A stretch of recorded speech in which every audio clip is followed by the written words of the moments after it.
Hey guys, it is Natalie here again, and this video was really inspired by a conversation I had today with a group of friends. The Little Mermaid now being in the box office and honestly being my favorite movie of all time since I was a child, and now also being able to see Halle Bailey, who did amazing in this movie. I wanted to kind of break down the connection between how the lesson of surrendering is so important in order to manifest your wildest dreams. So let's get into this breakdown. I'm not gonna talk about any spoilers in this talk right now. I'm gonna base all of my connections to the original movie, the Disney's version of The Little Mermaid. Ariel, her dream was to live and experience life like the humans, something that's completely different than what her experience currently was. She never worried about how it's gonna happen. She never worried about what it was gonna take. She had no idea, but just knew that that thing sparked curiosity in her. That thing sparked excitement in her. When we have something great, our purpose, the emotion or the feeling of curiosity to explore more and the feeling of excitement are the feelings that we should always be guiding ourselves towards. Even though we may not know how we're gonna get to that little end goal over there, whether it's making $1 million or having a really established business or having legs, getting closer to that goal feels like an alignment. It should not feel like tension. It should not feel like resistance. One of the things that causes us to feel resistance, we get trapped in the how. Getting stuck in the how of something is where anxiety peeks through. When we don't know how things are gonna happen or how the choice we're gonna make is gonna turn out, that is when we get stuck in this like, oh, should I do it? Should I not do it? Should I whatever. Ariel, I think, is a good representation of, she did not ever think, how am I going to have legs? We should be focusing on how can we surround ourselves with that world of ourselves or that version of ourselves. Ariel does this in a very interesting way in her cave of wonders. I think that's Aladdin now, but in her cave or cavern of little trinkets of that world, of what that being in that world would feel like. She surrounded herself with gizmos and gadgets aplenty, who's its and what's its galore. She risked, I don't want to say she risked her life, but potentially she risked her life to feel the excitement of what it would be like to see and to experience that dream come to fruition, or just get a peek, get a taste of what it's like. That is the most important thing that I'm going to tie in here, is not thinking about just what it looks like, but visualizing how it feels. I don't know when, I don't know how, but I know something's starting right now. Watch and you'll see, someday I'll be part of your world.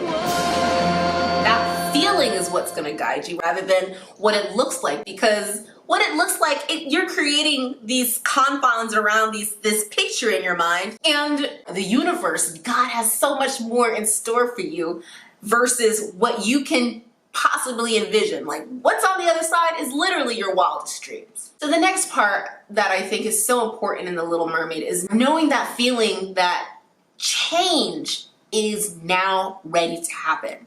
You yourself can feel like you're ready, like, yeah, I'm ready to go. The minute that you get sick and tired of being sick and tired, that is when everything in you lets go.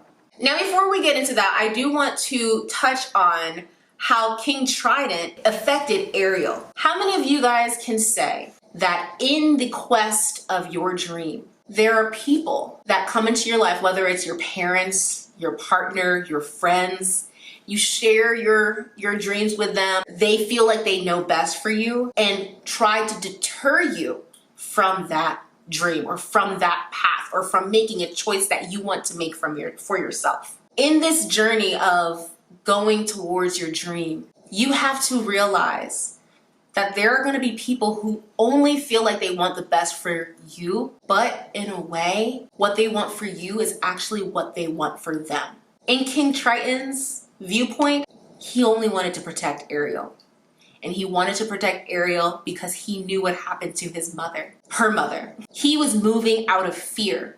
Fear for her safety, fear for himself and the pain of if anything happened to his daughters, what he would have to experience, because he already went through that with his wife or with her mother. His fear is what conflicted with her dream.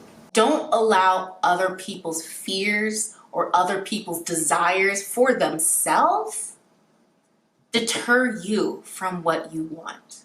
If you are a people pleaser, that is a big lesson. Only you can see and feel the magnitude of that dream that will be realized for yourself. Nobody else can understand your dream but you. In The Little Mermaid, there was a climax. She knew what she wanted beforehand. She envisioned what she wanted and surrounded herself with it. She put up with her father and his rejection of what she wanted for herself. And then finally, when it came to a boiling head and he destroyed her envisionment because of his fear, that is when Ariel surrendered. I fully accept that this is what I want. I'm ready. There's no doubt. And I'm willing to do anything to make that thing happen. Who knew that because she was manifesting and dreaming about this dream life in the above world, that the world and the universe was already working for her. Ursula already had her eyes and her thoughts working to make that happen for her. That is a testament that no matter what you're going through, no matter how low you get, as long as you speak and you know and you surround yourself with the thought and the idea of this thing, the universe, God, source, whatever you call it, is making moves. King Triton got Ariel to the point where she was sick and tired of being sick and tired. And the opportunity that came to her, now she was able to take it. What was she willing to pay? Anything. Now, though there were stipulations on her being a human and having her legs, it was the journey and what she learned through that journey that helped her character development to achieving her final goal. How much are you willing to change to get there? Because that change is, one, uncomfortable. When she got onto land, she couldn't walk. She was flopping around. She didn't know what nothing was. She was literally in a completely different world. But she was curious. She was excited.